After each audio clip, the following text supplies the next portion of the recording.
नमस्कार, आप देख रहे हैं खबर भारत और मैं हूं आपके साथ नैन्सी शर्मा। खबरों की तरफ बढ़ेंगे, लेकिन उससे पहले एक नजर डालते हैं हेडलाइंस पर।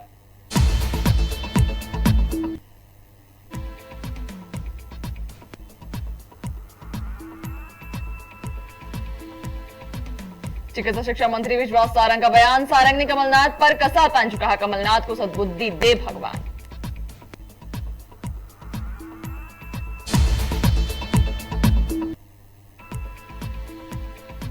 कांग्रेस कार्यकर्ताओं के साथ धरने पर बैठे पूर्व मंत्री पीसी शर्मा। पूर्व मंत्री ने की मनमोहन सरकार से मोदी सरकार की तुलना, शिवराज सरकार पर जमकर साधा निशाना।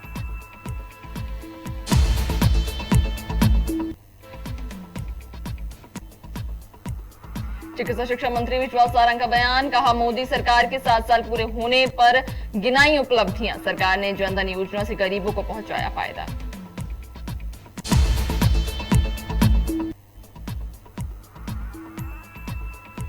और राजधानी भोपाल में डबल मर्डर का मामला आया सामने, महिला ने की पति और देवर की हत्या, कोलार पुलिस ने किया खुलासा। और अब खबरें विस्तार से। चिकित्सा शिक्षा मंत्री विश्वास सारंग ने कमलनाथ के मुरैना दौरे को लेकर तंज कसते हुए कहा कि कमलनाथ बार बार मंदिर जाएं, जिससे भगवान कमलनाथ को हिंदुस्तान के कल्याण के लिए सद्बुद्धि दे। वहीं हनी ट्रैप मामले में कहा कि एसआईटी ने कमलनाथ को नोटिस भेजा है, उन पर कार्रवाई होनी चाहिए। उन्होंने सबूत अपने पास क्यों छिपाए, ये एक अपराध है। वहीं जूनियर डॉक्टर के हड़ताल पर जाने पर कहा कि हमारी उनसे बात हो रही है। मुझे आश्चर्य होता है कि कोई हिंदू व्यक्ति अपने मंदिर जाने की बात को भी अपने शोभा के रूप में या अपने गुण के रूप में स्थापित करने की कोशिश करता है। देखिए, जिनके मन में कुछ नहीं होता, जिसके मन में श्रद्धा नहीं होती, वो इस तरह अपने किसी भी कार्य को प्रदर्शित करने की कोशिश करता है। हम तो कोशिश करेंगे कि कमलनाथ जी जाएं और भगवान से हम प्रार्थना करेंगे कि कांग्रेस के नेताओं को भगवान सद्बुद्धि दे कि वो इस तरह से हिंदुस्तान का नाम बदनाम ना करें, हिंदुस्तान के मान और सम्मान को ख़त्म ना करें। कमलनाथ जी एक बार नहीं, हम तो चाहेंगे कि रोज जाएं, वो तो जाएं और अब जाकर प्रायश्चित भी करें। निश्चित रूप से अब कमलनाथ जी ने दावा किया है कि उनके पास सीडी है, हनी ट्रैप की सीडी उन्होंने छुपाई। मैं तो ये मांग भी करता हूं कि कमलनाथ जी पर इस बात को लेकर निश्चित रूप से केस भी दर्ज होना चाहिए कि उन्होंने प्रमाण क्यों छुपाए, उन्होंने गोपनीयता इस तरह से क्यों रखी जिससे कि जांच प्रभावित हुई हो। भोपाल में पूर्व मंत्री पीसी शर्मा ने कांग्रेस कार्यकर्ताओं के साथ धरना दिया। इस दौरान उन्होंने मनमोहन सरकार और मोदी सरकार की तुलना भी की। वहीं बढ़ती महंगाई को लेकर शिवराज सरकार पर निशाना साधा। उन्होंने मोदी के राज में पेट्रोल, डीजल, रसोई गैस के दामों की तुलना मनमोहन सरकार से की। साथ ही बीजेपी पर तंज कसते हुए कहा कि हमें ऐसी सरकार नहीं चाहिए जिसमें जनता परेशान हो रही हो।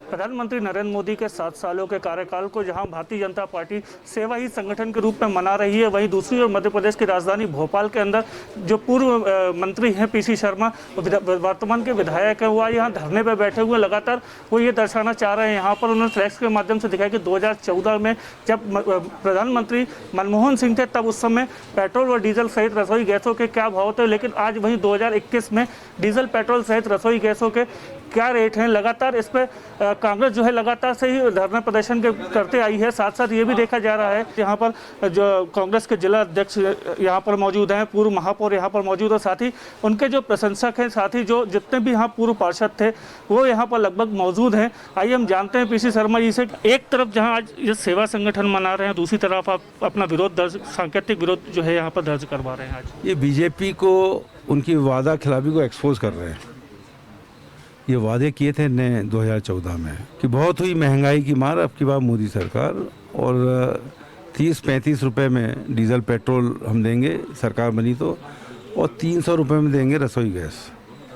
आज रसोई गैस 800 से ऊपर है और डीजल पेट्रोल 100 रुपये शतक पार कर रहे हैं। आटा, दाल, चावल, गेहूँ, ये सब के भाव 7वें आसमान पे। 40% बढ़ गई है महंगाई।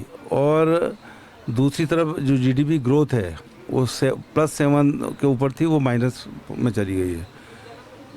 और मध्य प्रदेश में 35 लाख लोग बेरोजगार हुए हैं अभी इस साल 1.5 साल के अंदर। दूसरी तरफ ये कह रहे हैं कि सेवा भाव, अरे काय का सेवा भाव? सेवा भाव होता तो ऑक्सीजन देते लोगों को, बेड देते, बरांडे के अंदर पड़े रहते थे, गाड़ी के अंदर जो लेके आते थे पेशेंट को, उसकी जान चली गई, तब कहाँ थे आप सेवा का? क्यों नहीं दिया रेमडेसिविर इंजेक्शन? क्यों नहीं दिए ब्लैक फंगस का इंजेक्शन? ये सब ढोंग है इनका सेवा भाव। आज भी वैक्सीन नहीं है, बगैर वैक्सीन के कोई लड़ाई हो नहीं सकती कोरोना से। पर ये सरकार, चाहे मध्य प्रदेश की हो, शिवराज जी की, चाहे दिल्ली की, सब फेल हो गई है। इसलिए इस चार्ट को लेके हम बैठेंगे, यही पुराने दिन हमको चाहिए। लगातार देखा जा रहा है कि कांग्रेस जब से विपक्ष में आई है चुनाव से, जबकि सत्ता से हटने के बाद लगातार कांग्रेस का जो रुख रहा है वो आक्रामक रहा है, लेकिन जिस हिसाब से जो आक्रामकता दिखनी चाहिए थी, कहीं ना कहीं कमज़ोर भी देखी गई थी। अरे लॉकडाउन लगा दिया है इन लोगों ने, आप लोगों को तो घूमने नहीं दे रहे हैं। तो ये लॉकडाउन में रोक लगाई है, धरने प्रदर्शन पे रोक है। ये जैसे ही रोक हटेगी, ये पूरे इनकी नाक में दम कर देंगे हम। तो साथ में इस समय हमारे साथ मौजूद है संतोष कंसाना जी भी हैं यहाँ पर। संतोष कंसाना जी, लगातार ये देखा जा रहा है कि आप महिला मोर्चा भी रही हैं, साथ साथ आपने धरने प्रदर्शन में भी काफ़ी चढ़कर हिस्सा लिया। एक गृहिणी के हिसाब से अगर देखा जाए तो क्या मानते हैं जिस प्रकार का आजकल परिवेश यहाँ पर है? देखिए, बिल्कुल जिस तरह से आज हमारे माननीय विधायक जी के नेतृत्व में हम यहाँ पे जो भाजपा 7 साल पूरा होने का उत्सव मना रही है, कहीं ना कहीं वो उत्सव किस चीज़ का मना रही है? क्योंकि जो 2014 में आप किसी भी चीज़ का आंकड़ा उठा कर लीजिए, चाहे खाद्य पदार्थों को उठा कर देख लीजिए, चाहे डीजल पेट्रोल की बात कर लीजिए, कहीं ना कहीं महंगाई बढ़ती ही आई है। और आज स्थिति ये हो गई है कि जो ये कह के आए थे सत्ता में कि बहुत हुई महंगाई की मार, इस बार मोदी सरकार, लेकिन इस बार हम लोग तो कह ही रहे हैं, लेकिन आम जनता ये कह रही है कि बहुत हुई महंगाई की मार और इस बार बिल्कुल नहीं चाहिए मोदी सरकार। जो आज अगर कोई उत्सव मना भी नहीं है तो वो सिर्फ एक हास्यास्पद उत्सव है और बाकी कुछ नहीं है। तो देख सकते हैं साफ तौर पर यहाँ पर कांग्रेस जिस प्रकार से कह रही है कि ये उत्सव जो है, ये जो 7 साल का उत्सव है, ये हास्यास्पद उत्सव है, इसमें कहीं भी प्रकार की किसी प्रकार की सच्चाई देखने में नहीं आ रही। कैमरा पर्सन रिजवान के साथ प्रदीप तिलैया, नवर भारत, भोपाल। चिकित्सा शिक्षा मंत्री विश्वास सारंग ने 7 साल पूरे होने पर सरकार की उपलब्धियां गिनाई, जहां उन्होंने बताया कि सरकार ने जनधन योजना से गरीबों को फायदा पहुंचाया और धारा 370 हटी, कश्मीर और हिंदुस्तान के लिए राम मंदिर बनाकर जनता का सपना साकार किया। वहीं ट्रिपल तलाक हटाने का काम भी मोदी सरकार ने किया और युवा, गरीब, दलित, बुजुर्ग, किसान, सबका विकास कल्याण मोदी सरकार ने ही किया है। और कोविड की लड़ाई को ताकत के साथ लड़ा, करोड़ों लोगों की जान बचाने का काम किया और लॉकडाउन लगाना, अर्थव्यवस्था को पटरी पर लाने का काम किया। 1 साल में वैक्सीन का निर्माण करवाया और लोगों को वैक्सीन की सुविधा उपलब्ध कराई। वहीं आतंकवादी की गतिविधियों को भी मोदी सरकार ने समाप्त किया है।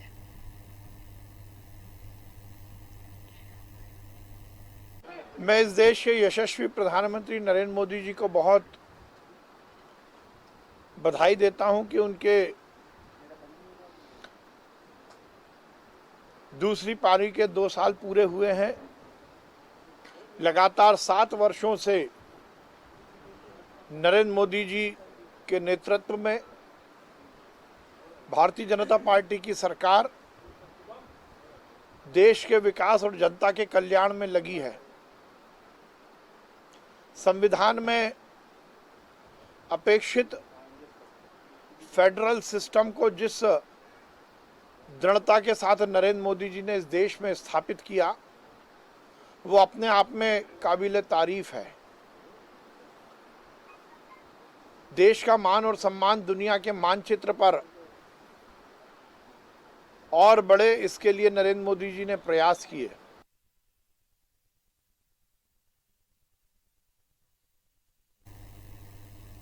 राजधानी में कोलार थाना क्षेत्र स्थित एक दिल दहला देने वाली घटना सामने आई है, जहां पुलिस ने डबल मर्डर का खुलासा किया है। बता दें कि अवैध संबंध के चलते महिला ने 5 साल पहले पति को देवर के साथ मिलकर मौत के घाट उतारा और फिर उसी देवर को अपने किराएदार और नाबालिग पुत्र पुत्री के साथ मिलकर हत्या कर दी और वहीं देवर की लाश को खुले मैदान में फेंक दिया था। कुछ दिनों बाद देवर की लाश बुरी हालत में पुलिस को मिली। वहीं पुलिस की जांच में इस मामले में एक और बड़ा खुलासा हुआ, जहां महिला ने पति की लाश को घर में ही दफनाया था, जिसका कंकाल पुलिस ने बरामद किया है। वहीं पुलिस ने मामला दर्ज कर आरोपियों को गिरफ्तार कर लिया है। 2 दिन पहले सुबह 6 बजे के आसपास कोलार थाने में हमको एक खबर मिली थी कि एक डेड बॉडी है जिसको सुअर कुत्ते खा रहे हैं। तो उसकी जांच करते करते आगे हमको पता चला, जब हमने उसकी जो भाभी है और भाभी के 2 बच्चे हैं उनसे पूछताछ करना शुरू किया, तो ऐसा पता चला कि ये जो व्यक्ति है, ये पहले भाभी ने बताया कि वो उसको मारता पीटता था और दोपहर को ही विवाद हुआ था। उसके बाद उसने कहा था कि मैं रात को आऊँगा, और क्योंकि मारपीट होती रहती तो भाभी ने सोच लिया था कि 5 साल से वो लगातार इनके बीच में मारपीट हो रही है, तो इस बार आएगा तो मैं भी इसको मारूंगी। रात को वो आया, वो दीवार फांद के आया, दरवाज़ा उसने नॉक किया तो इनका एक कंपाउंड जैसा है, वो कंपाउंड उन्होंने दरवाज़ा नहीं खोला तो दीवार फांद के आया। जो माँ है उसने पहले डंडे से उसके सर पे मारा। डंडे पे सर पे मारने की वजह से वो थोड़ा सा मतलब उसकी हालत थोड़ी ख़राब हो गई और वो गिरता सा हो गया। उसके बाद महिला रुकी नहीं, उसने एक और ठोस बैम्बू का डंडा लिया है जिससे उसके बाद लगातार वार करती रही उसके ऊपर। काफ़ी समय तक हमको ये कहानी बताती रही कि रात में एक व्यक्ति आया है तो मैंने तो अपने बचाव में उसको मारा है, पर कभी भी बचाव में कोई इतना नहीं मारता कि उसके पैर की हड्डी टूट जाए और वो मर जाए। तो पहले हम ये सोच रहे थे कि शायद इस महिला को इस चीज़ का मौका देंगे। एक राइट टू प्राइवेट डिफेंस होता है जिसमें कि अगर कोई आत्मरक्षा में मारता है तो उसके ऊपर केस करके उसको छोड़ सकते हैं। तो हम लोग सोच रहे थे कि ये करेंगे, बट जैसे जैसे खुलता रहा उस तरह से हम लोग काफ़ी ज़्यादा सरप्राइज रहे कि ये महिला ने ऐसा कृत्य किया।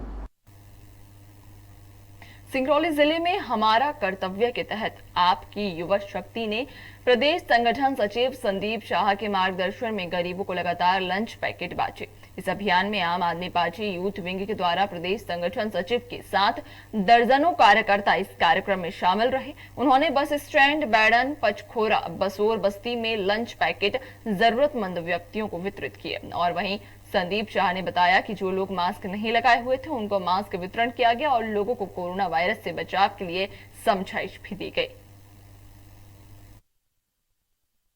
पिछले 15 दिनों से हम लोग कुछ गांवों के अंदर मास्क वितरण किए, खाद्यान्न वितरण किए।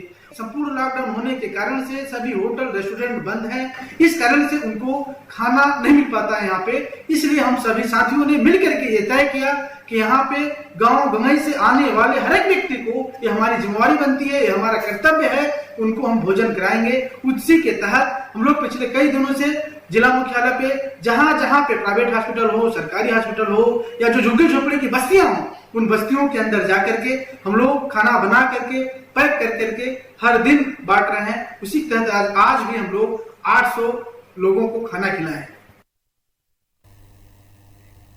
भोपाल में हनी ट्रैप प्रकरण का पेन ड्राइव अपने पास होने का दावा कर पूर्व सीएम कमलनाथ एक बार फिर मुश्किलों में फंस गए हैं। जहां हनी ट्रैप मामले की जांच कर रही एसआईटी ने कमलनाथ से हनी ट्रैप की पेन ड्राइव मांगी है। इसके लिए एसआईटी ने कमलनाथ से पेन ड्राइव जांच एजेंसी को देने का नोटिस भी भेजा है, जिसमें उन्होंने कहा कि 2 जून को आयोग खुद पेन ड्राइव लेने कमलनाथ के घर जाएंगे।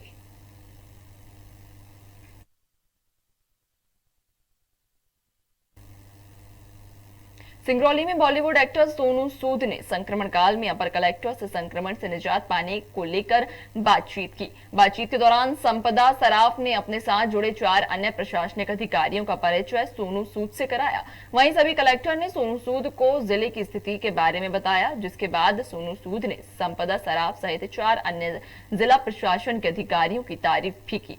वहीं संपदा सराफ ने सोनू सूद के द्वारा किए जा रहे नेशनल लेवल पर कोरोना संक्रमण के इस भीषण संकट में किए जा रहे कार्य की सराहना करते हुए उन्हें धन्यवाद दिया।